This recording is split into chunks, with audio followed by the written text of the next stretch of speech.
Hey gang, it's Jay, and we are going to touch base on my patrol kit.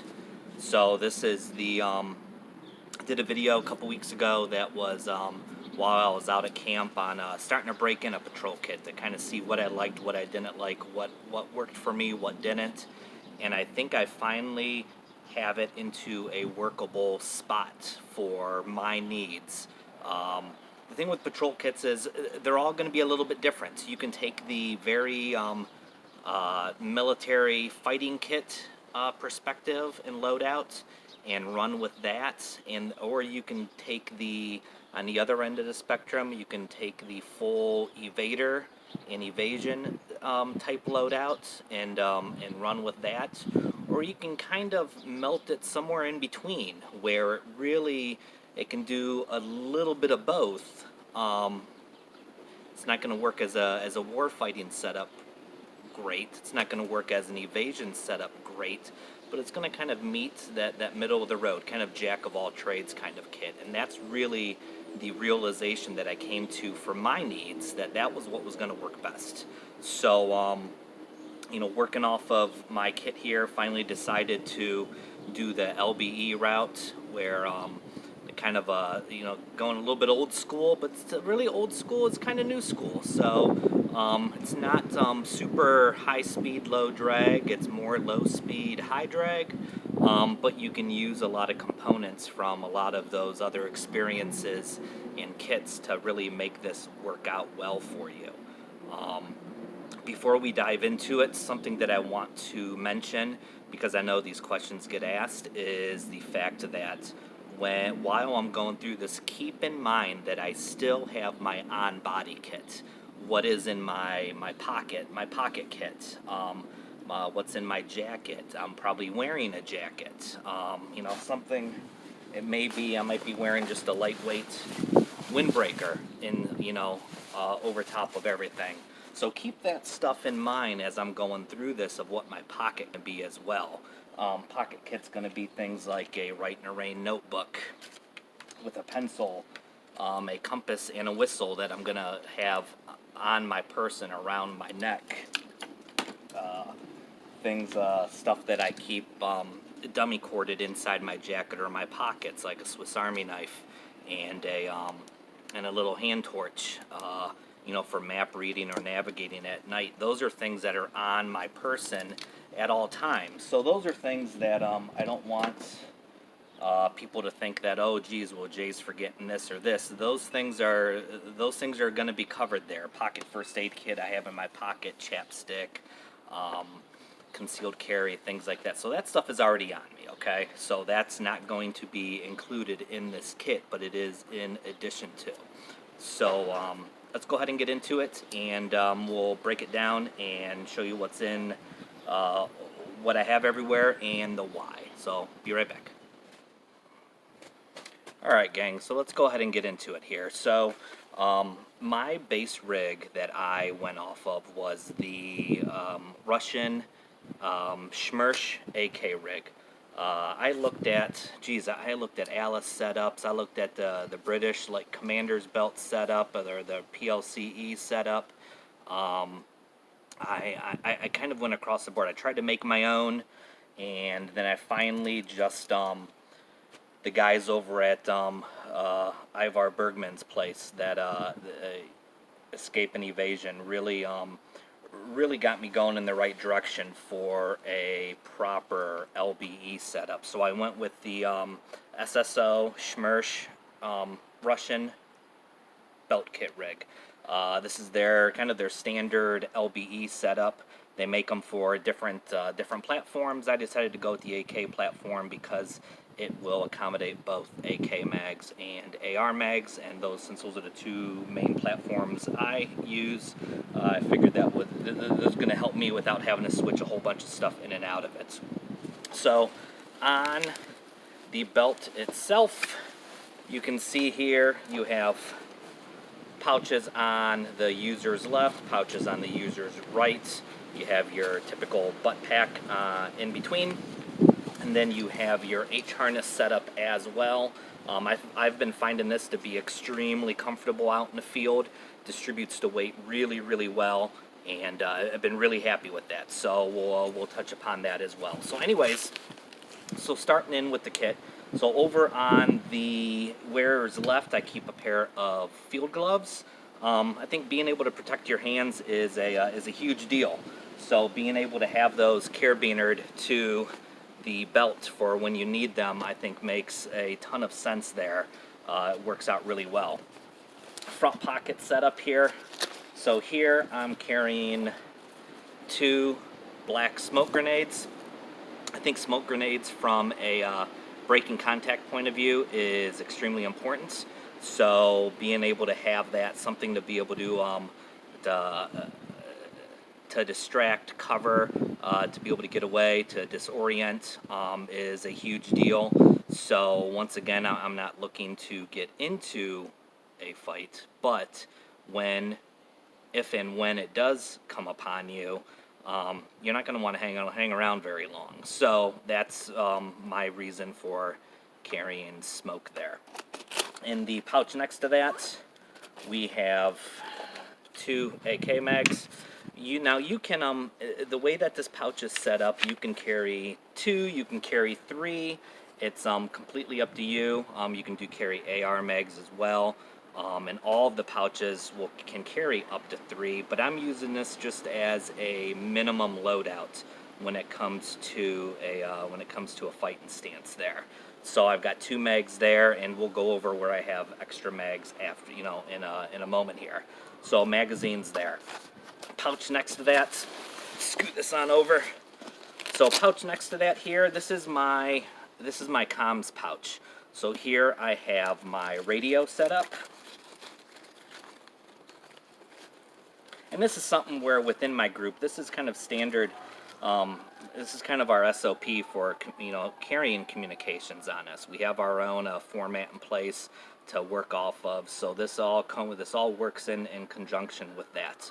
So I just carry your standard Baofeng radio with the extended batteries on it. I like this setup because you're able to recharge it in the field. So I like that a lot. And then I have a relocation antenna hooked up to it, and then I have my mic hooked up to it as well. And then behind that, I have pens and Sharpies. I have another notebook for writing in. I have map. I was running a map case for a long time, and then ended up being able to get a laminator. So I laminate all of my maps. So that way you can still write on it, wipe it off, pays huge dividends there. So that kind of goes with my comm setup. So when you're taking salute and salt reports, that's going to be able to have all that in one place for being able to make notes. It's really going to pay dividends for you and make things a lot easier for you down the road. So we have that setup going for us. Now, next I have, and there's another grenade pouch here, where here now we have colored smoke. So I have green and red. Our SOP is the different colors mean different things, obviously. Red is enemy or help, and green is going to be a friendly indicator there. So that's where those come into play. And once again, all of that is on my wearer's left-hand side in those pouches. Next to that, I have my IFAK, or individual first aid kit, have a tourniquet, chem light, Sharpie, and on the inside, this is one of my refill kits that I do. This one is kind of a hybrid kit. This one I have set up that has a boo-boo kit in it for normal cuts and scrapes and such, but I also have an Israeli bandage in there, and quick clot, that kind of stuff. So all of that is in my IFAK. Now we're going to go ahead and get into the middle here. So we get into the middle here, we're into our butt pack, okay? So I'm kind of hip on their butt pack. I like the design of it. It's fully expandable. You can really load it out if you need to. Has this pouch on the top, kind of like on the Alice packs, that little Velcro pouch on the lid. So in there I keep a stocking cap that's also a balaclava, and then I keep snacks and drink mix in there.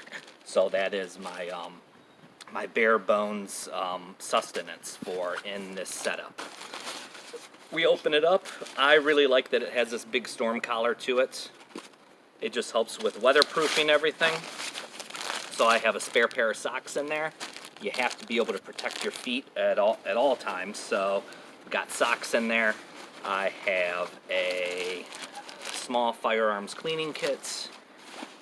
I have some antibacterial wet wipes. You have to be able to take care of your body in the field, whether it's doing a down and dirty shower for being able to wipe your face, your pits, your crotch, and your feet. You need wipes for being able to do that, but it also doubles as toilet paper if you need it. I have a fire starting kit. There's a ferro rod in there, lifeboat matches, lighter, petroleum jelly cotton balls, things like that. All that's in there. So I have the means to be able to make a fire make fire three different ways, all in that kit there. Little product endorsement, the Tough Possum Gear. These are great pouches from them. So I'll put a link to his stuff there in the description section there. We were talking about spare magazines, so we have spare magazines. Once again, as many as you're wanting to carry. So this here in my magazine loadout, it gives me 4 on my body, 1 in the weapon. It's kind of a bare bones minimum that I would really go with there. So that's 5 total versus 7 total. It's not bad, but it is nice to be able to, if you have to break contact, you're going to dump a couple magazines right quick. You need the means to be able to top off that supply on your body before you're able to dig into any kind of larger sustainment kits, which would obviously be your day pack, which we will get into in a future video. Next, I have a Esbit stove. So I think everyone carries these. You have your fuel tablets in there for that to be able to heat up water. It's wintertime right now, so to be able to melt snow for your water source is huge, or to warm up a quick brew, whether it's a hot tea or coffee. Makes a big difference for people. So I have that as well. And let's see, and then I have a shelter kit in here. So my shelter kit really, and this also doubles as my rain kit, so I have my poncho set up in here. This is just one of the, it's actually a Belgian Army surplus poncho. I like the camel pattern to it. I like the fit to it. It actually will fit over top of a day pack. So it's cut longer in the back than on the front, so that's nice for being able to wear it over a pack.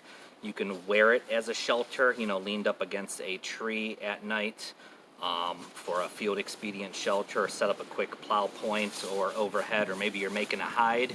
Maybe you're setting up an observation point, being able to set this up over you for whether it's protection from the sun, wind, rain, or for camo. It serves multiple purposes, so I think this is kind of a standard piece of kit.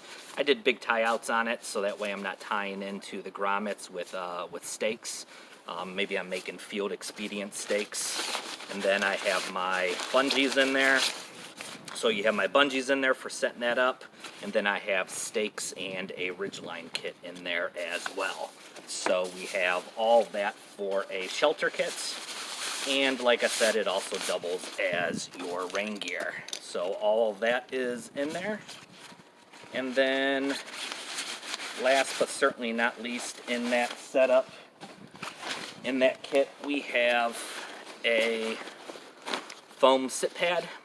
So whether you're kneeling in camp or you need something that's to keep the cold off you from the ground, maybe like I said, you're sitting on it underneath a tree wearing your poncho for a couple quick winks, that certainly will pay dividends for you there as well. So that is everything in that kit. There's obviously a lot more room in there to do more with, but that kind of really, once again, this is like that base load out there for me, at least. Alright, we get into the other side of it. So this is going to be now, I'm working around to my wearer's right. I have water. This is just a Black Hawk water bottle pouch. It has the Swiss canteen system in there with cup. It's not a very large cup, so if you wanted to, you could obviously put the GI bottle in there with their larger canteen cup. Obviously, either one is going to work. It's, I guess, a personal preference more than anything else. And then with that, I also have my purification method in here as well. Something like on the old, you know, the old GI water bottle holders, and on these, you know, you keep your potable aqua in there, or whatever your, you know, whatever your chemical disinfection is or purification method is. All of that is kept on your person there, easily reachable for you as well. Next, we're back into our magazine pouches again on the right hand side. This here is my signal kits, or also some navigation. So I keep a signal panel in there for being able to use. It's also completely waterproof, so you could use it as a sit pad if you needed to. Use all of that in there. I keep a whistle in there, a P-less whistle, so even when it's soaking wet, it's not going to, it's still going to work. And then I keep a backup compass in there as well. So I have a compass on my person, and heaven forbid something were to go wrong, at least I know I have a backup there at the same time. All right, behind that, I carry. Now we're getting into some. More visual observation things. I have night vision binoculars in there. I keep a cloth, kind of a shamag or a triangular bandage that you can use. You can use this for helping filter sediment out for water. You can use it in the summertime. You can get it all wet and wrap it around your neck for keeping you cool. Use it as a makeshift bandage, whatever it may be. So I like having that in there. And then I keep my spare batteries in here as well for all the different electronics. So this way, at least I know for that minimum 24-hour period, I'm well more than taken care of with that. So that includes that pouch there. Next, we have my general purpose pouch. So this is stuff that I might need that I don't want to have to go digging for, that I want access to while I am on the go. I have a headlamp in here. It is set up to where there's a white light and a red light on it.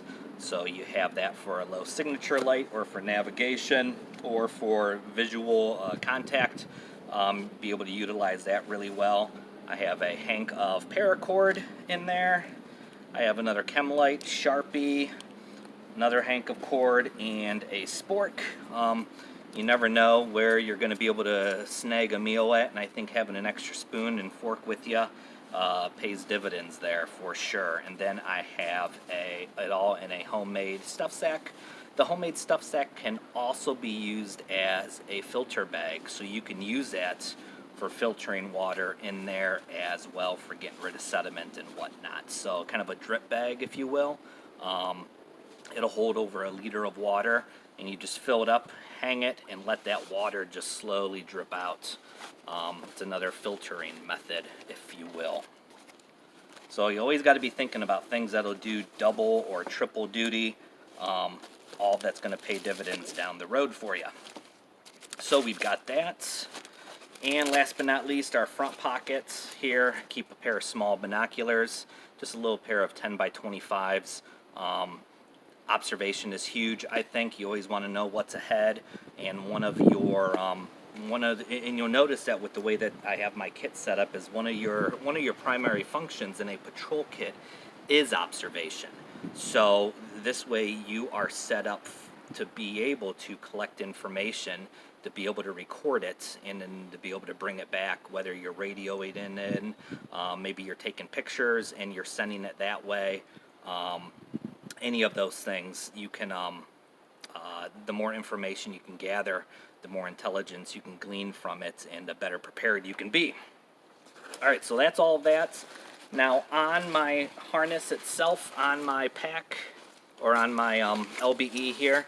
So you have your H harness set up as well. So I have mine set up where I have an external microphone that's rigged to my radio, and then an external antenna as well through the relocation cable. I just used a pistol magazine pouch on that to be able to set that up, but to be able to get that out and over myself, over my head, really helps with your signal strength and the clarity of that signal. And it gets it up and out of the way. It's not in the way of your arms or anything like that, where it's getting snagged on things or you're risking possible breakage there. And last but not least, just a small knife. I just have that set up behind the AK pouches on my user's left.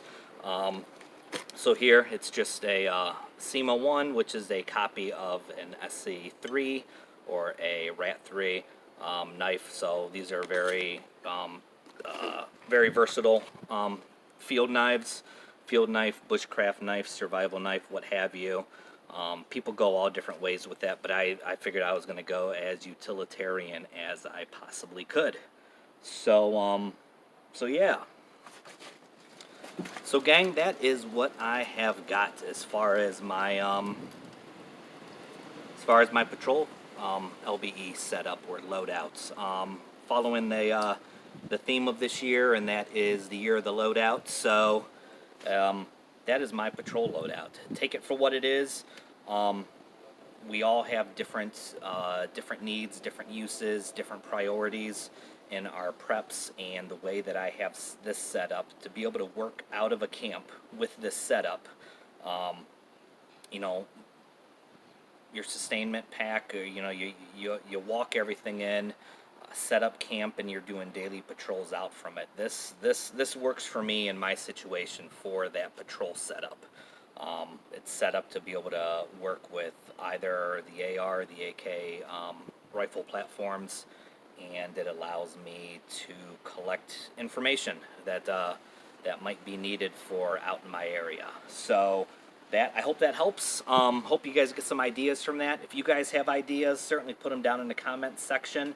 I'll put links to a bunch of the different things that you guys may have questions on, and yeah, take it from there. So anyways, thanks for listening to me ramble on there about my patrol loadout, and you guys take care, keep training, keep getting out there, and be safe. Talk to y'all soon. Thanks.